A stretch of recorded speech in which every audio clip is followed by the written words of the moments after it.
नहीं परतीत हमारी नर को, नहीं परतीत हमारी। छठ दर्शन मिल पंथ चलायो, त्रिदेवाय अधिकारी। राजा देश बड़ा परपंची, रैयत रहत उजारी।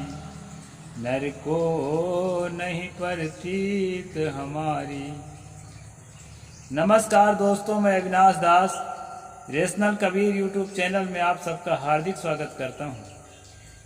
साथियों, यदि आप चैनल को सब्सक्राइब नहीं किए हैं तो सब्सक्राइब जरूर करें और शेयर करके अपने सभी ग्रुपों में सभी साथियों तक पहुंचाएं। बेल आइकन को प्रेस करें, ऑल नोटिफिकेशन ऑन रखें ताकि हर वीडियो आप तक पहुंच जाए। और दोस्तों, मुझे कमेंट जरूर लिखें। मैंने एक कविता गाई है छोटी सी, उस कविता का अर्थ मैं बता दूं, फिर आगे चलते हैं मनुस्मृति में। सतगुरु कबीर साहब की वाणी है दोस्तों कि नर को नहीं प्रतीत हमारी। नर का मतलब होता है मनुष्य, और प्रतीत का अर्थ होता है विश्वास। वैसे प्रतीति का अर्थ होता है आभास होना। त्वचा से हम प्रतीति करते हैं, इंद्रियों से प्रतीति भी अर्थ होता है, लेकिन यहाँ जो है प्रतीत का अर्थ है विश्वास।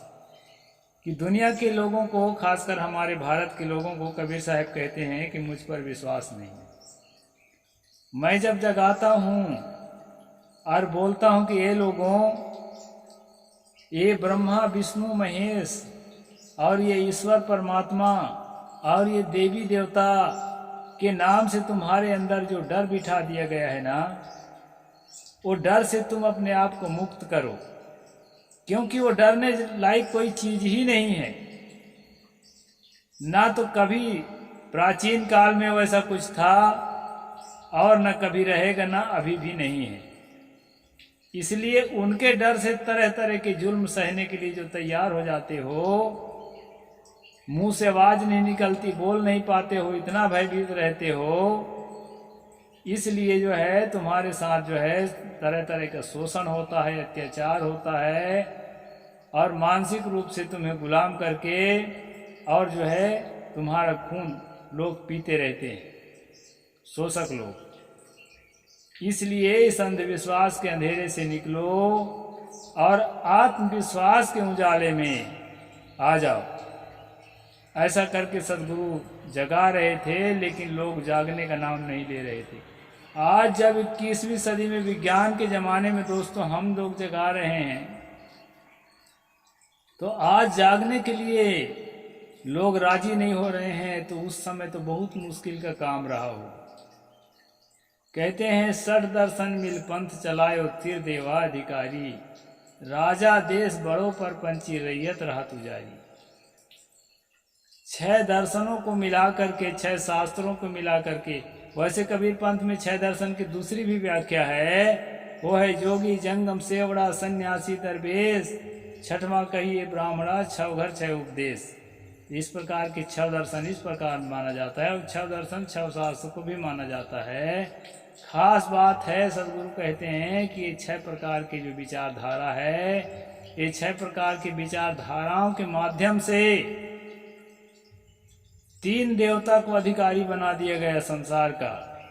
ये भारत के हिंदू चिंतन के आधार पर बता रहा हूँ दोस्तों। ब्रह्मा विष्णु और शिव को 3 देवता संसार का अधिकारी बता दिया गया, त्रिदेवा अधिकारी। और वो अधिकारी कैसे हैं वो भी सतगुरु बता रहे हैं। राजा देश बड़ों पर पंची, रैयत रहत उजारी। राज्य देश है, सही बात। इन राजाओं का जो आदेश है, राजाज्ञा है, जो लॉ एंड ऑर्डर है, मतलब उनका कानून, और कानून के आधार पर उनकी कहना चाहिए कि गाइडलाइन। तो ये जो है ना लॉ एंड ऑर्डर जो इनका है, राजा देश बड़ा परपंची है, परपंच पूर्ण इनका कानून व्यवस्था है। और रैयत रहत उजारी, जिस रैयत के उन्नति के लिए राजा होता है, राजतंत्र होता है, सत्ता होती है, देश की उन्नति के लिए, देश के संरक्षण के लिए। तो ये राजा क्या कर रहा है दोस्तों? राजा जो है प्रजा को उजाड़ने में लगा हुआ है। आज भी आप देख सकते हैं,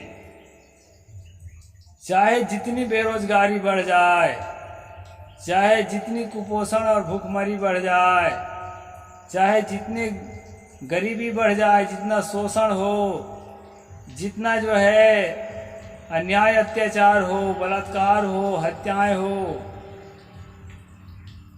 यदि वो अपराधी तत्कालीन सत्ता के पक्षधर होगा तो सरकार की सारी जांच एजेंसियां शांत हो जाती हैं और जांच भी करेंगी तो पक्षपातपूर्ण करेंगी और जो है अपराधी को जो है सब साथ देने लगेंगे दोस्तों। इसलिए सदगुरु ने कहा, राजा देश बड़ों पर पंछी, रैयत राहत उजाड़ी। जनता के कल्याण का ध्यान नहीं रख करके जनता के अकल्याण का ध्यान रख रहे हैं, अपने लोगों को जिससे जुड़े हुए हैं। मैं यहाँ भी देखता हूँ बैठे बैठे, जब जिसकी सत्ता होती है वो क्या करते हैं, अपने चमचों को ही ठेका देंगे, अपने चमचों को ही काम देंगे, उन्हीं को कमाने का अवसर देंगे। अन्य लोग जो किसी दल से ताल्लुकात नहीं रखते हैं उन लोगों को जीना मुश्किल करके बैठेंगे। ऐसा अभी भी होता है दोस्तों, जबकि आज प्रजातंत्र है। तो सदगुरु कबीर साहब कहते हैं, रैयत राहत उजाड़ी। ये राजा जो है प्रजा के हित की रक्षा न करके प्रजा के हितों को जो है बलि दे रहे हैं। तो ये हालत उनके समय भी थी जिसका उन्होंने वर्णन किया दोस्तों। अब हम चलते हैं मनुस्मृति में। मनुस्मृति का इस विषय पर क्या कहना है, क्योंकि आज का प्रसंग के हिसाब से ही मैं कबीर साहब की इस कविता को इसमें शामिल किया। अध्याय 7 शुरू करते हैं दोस्तों। 6 अध्याय कल खत्म कर दिया गया था। इसमें कहा है, राजधर्मान प्रवक्ष्यामि यथा वृत्तो भवे नृपः संभवश्च यथा तस्य सिद्धश्च परमाम यथा। राजाभिषिक्त जो राजा का आचार, राज की उत्पत्ति और जिस प्रकार से उसे परम सिद्ध होती है वो सबका राजधर्मों को कहता हूँ, ये मनु जी कह रहे हैं। तो इस प्रकार से दोस्तों यहाँ कहा है, इस संसार में राजा के न रहने से सर्वत्र भय से हाहाकार मचने लगा, इसलिए इस जगत के रक्षार्थ ईश्वर ने राजा को बनाया। ईश्वर ने इंद्र, वायु, यम, सूर्य, अग्नि, वरुण, चंद्रमा और कुबेर इन 8 देवताओं को सारभूत अंश लेकर राजा को उत्पन्न किया। मैं 2 श्लोक को न बोल करके उनका अर्थ सीधे बोल देता हूँ। यहाँ पर मनु कहते हैं कि ईश्वर ने ही राजा को बनाया है। और कैसे बनाया है? ईश्वर ने इंद्र, वायु, यम, सूर्य, अग्नि, वरुण, चंद्रमा और कुबेर ये 8 प्रकार के देवताओं का अंश लेकर के, जैसे कोई मिट्टी से कुछ बनाता है ना, कि सीमेंट से कुछ बनाता है, थोड़ा सा ये ले ले, थोड़ा सा सबको मिला के बना ले, ऐसे टाइप के राजा को ये ईश्वर ने बनाया है। ये मनु जी कहते हैं, आपने वोट देकर नहीं बनाया है, क्योंकि उस समय जो है वोट वाला राजा नहीं बनता था। लेकिन उस समय का राजा भी दोस्तों आप ही की तरह इंसान होता था, ज्यादा प्रतिभाशाली होता था, उसके सैन्य बल ज्यादा होते थे, उसकी योग्यता ज्यादा होती थी, आम लोगों से थोड़ा ज्यादा मतलब तेज तर्रार आदमी होता था, इसलिए वो उन पर शासन करता था। इसमें किसी भी प्रकार के ईश्वर जैसी बात नहीं थी। लेकिन भाई जिनके दिमाग में यह कचरा भरा हुआ है कि एक पत्ता भी, पीपल का पत्ता भी ऐसा नहीं हिल सकता है उसके बिना, वो तो यही कहेगा कि ईश्वर ने बना के राजा को भेजा है। अब इसके पीछे एक और बात है दोस्तों, राजा ने ईश्वर को बनाकर भेजा है, ईश्वर ने राजा को बनाकर भेजा है। इसका अर्थ ये है कि राजा के किसी भी निर्णय को आप जो है ईश्वर का निर्णय समझ करके इनकार नहीं कर सकते। जो भी वो कहेगा आपको स्वीकार करना ही होगा। यानी आपके अंदर डर दिखाने के लिए। और राजा बना कैसे है? वो जो है माता के एग से और पिता के स्पर्म से नहीं बना है जैसा आप बने। यहाँ मनु कहते हैं उसने इंद्र, वायु, यम, सूर्य, अग्नि, वरुण, चंद्रमा और कुबेर इन 8 देवताओं को मिला करके, उनके अंश निकाल निकाल मिला करके एक मसाला बनाया। उस मसाला से राजा को निर्माण किया। ये मनु का कहना है दोस्तों। तो आगे हम बढ़ते हैं और मनु क्या कहते हैं उसको समझ ले। वह सूर्य की भांति नेत्र और मन को तपाता, इसलिए संसार में कोई भी उसे आंख उठाकर नहीं देख सकता। इतना तेजस्वी होता है राजा कि कोई भी उसे आंख उठाकर नहीं देख सकता है। आज भी वोट लेते समय भले हाथ जोड़कर खड़ा रहेगा सांसद का प्रत्याशी, विधायक का प्रत्याशी आपके सामने, लेकिन जिस दिन से कुर्सी में बैठेगा ना, मेरे जैसे आदमी को धुतकार कर भगा देते हैं भाई। 1-2 जगह मंत्री के मैं देखा भी हूँ ऐसा करके। तो आज वो स्थिति है। आज भी ऐसा रौब जमा के रहते हैं कि उनके सामने कोई बात ना कर सके। अभी दिखावा के लिए तो किसी की भर भी खाना खा लेंगे बोरा में बैठ के नमक भाजी जो भी दे दोगे खा लेंगे। अभी इलेक्शन का टाइम है ना, इसके बाद देखना 17 तारीख के बाद। इस तरह से दोस्तों यहाँ पर मनु ने कहा कि राजा को जो है कोई आंख नहीं दिखा सकता, आंख उठाकर नहीं देख सकता। ऐसा जो है राजा के अंदर भगवान ने, ईश्वर ने ऐसा तेज डाल के बनाया है। वह राजा अपने प्रभाव से अग्नि, वायु, सूर्य, चंद्रमा, यम, कुबेर, वरुण और इंद्र, इनमें से जब जिसको चाहता है उसका रूप धारण कर लेता है। इस प्रकार जिन चीजों से बना है उन चीजों का रूप धारण करके वो अपना काम करने लगता है। राजा बालक भी हो तो उसे साधारण मनुष्य समझ करके अपमान ना करें, क्योंकि वह कोई विशेष देवता नर रूप में स्थित है। विशेष देवता है वो, मनुष्य के रूप में आपके सामने है। मतलब देवता उसको बना देने का मतलब अलौकिक अदृश्य शक्ति, ईश्वरकृत एक अद्भुत रचना बना करके प्रस्तुत करने का मतलब यह है दोस्तों कि उसके प्रति आपके दिमाग में डर बना रहे, उसके रौब बना रहे। मैं तो अपने आंखों से देखा हूं बुढ़ा को। मैं जब बचपन में, राजा की तो बात छोड़ दीजिए, जो गांव में जो ठाकुर होते हैं ना, मतलब वो गौटिया टाइप के, मतलब वहां से निर्धारित रहा करते थे ठाकुर लोग गांव में। तो उनके घर के सामने से जब बूढ़े जाते थे, हम लोग तो बच्चे थे भाई, हम चप्पल जूता जो भी पहने दौड़ते दौड़ते आगे बढ़ जाते थे। लेकिन जब बूढ़े जाते थे तो जूता चप्पल को उतार करके अपने हाथ में रख लेते थे दोस्तों। ये मेरी आंखों देखी बात है। और जो है झुक करके उनको प्रणाम करते थे। और व्यक्तिगत काम से कभी जाना होगा ठाकुर साहब के पास तो हाथ में फूल और नारियल लेके जाते थे, जैसे किसी महात्मा के पास जा रहे हैं।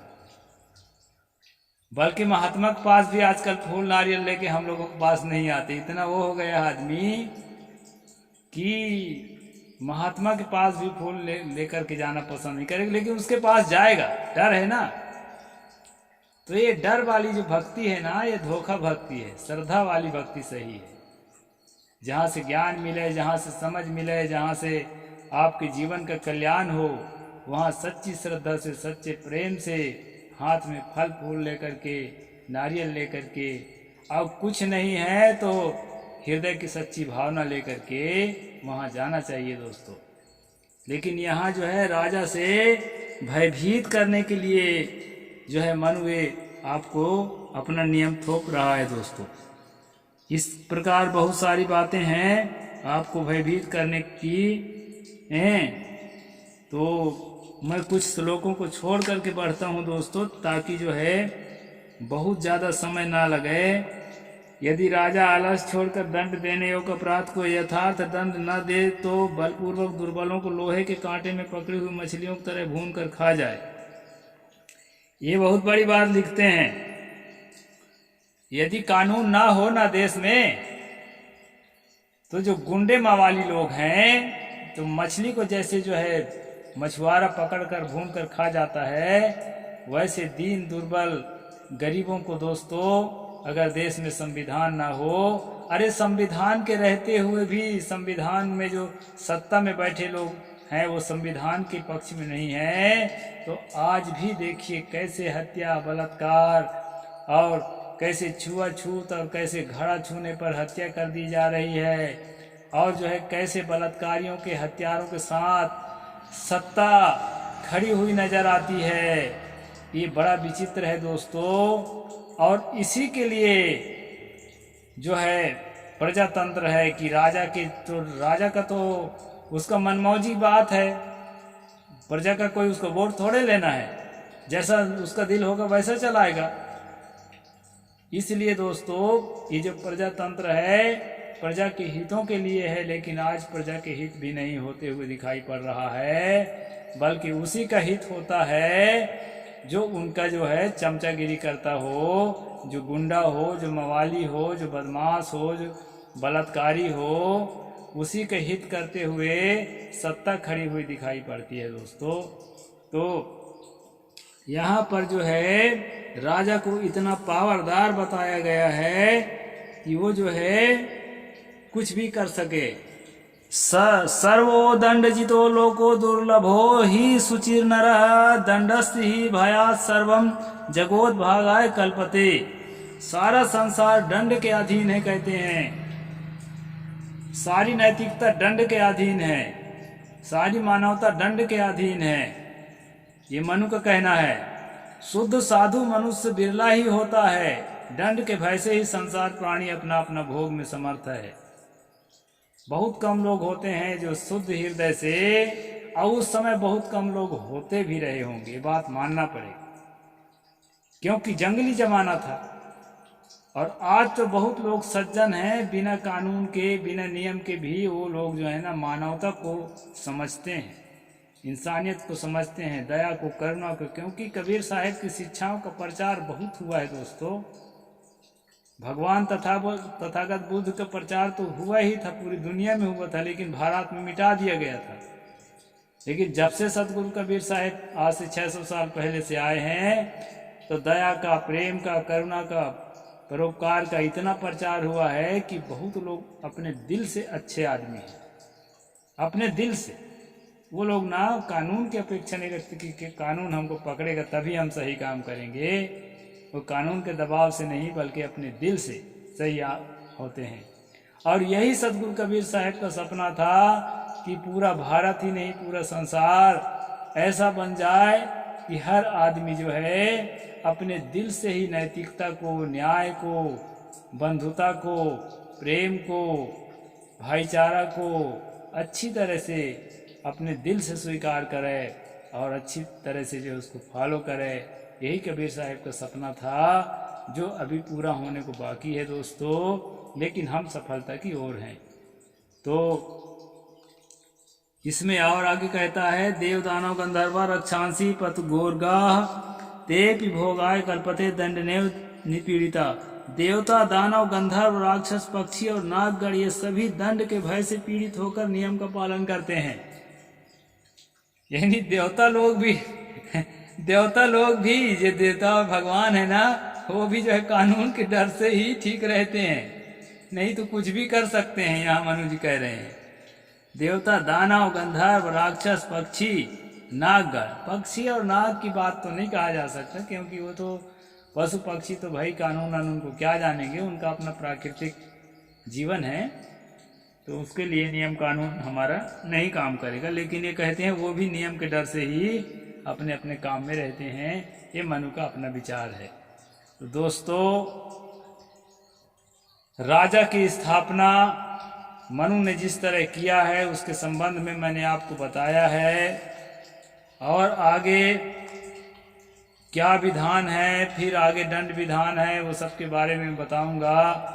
आपसे मेरा निवेदन है कि मनु स्मृति को मर्म से जानने के लिए मैं उन्हीं बातों को छोड़ता हुआ चलता हूं जो बहुत बार रिपीट होते हैं। बाकी यहाँ जितने विषय हैं सबको मैं लेके चल रहा हूँ, तो इसको जो है पूरी तरह से समझने के लिए आप जुड़े रहिए।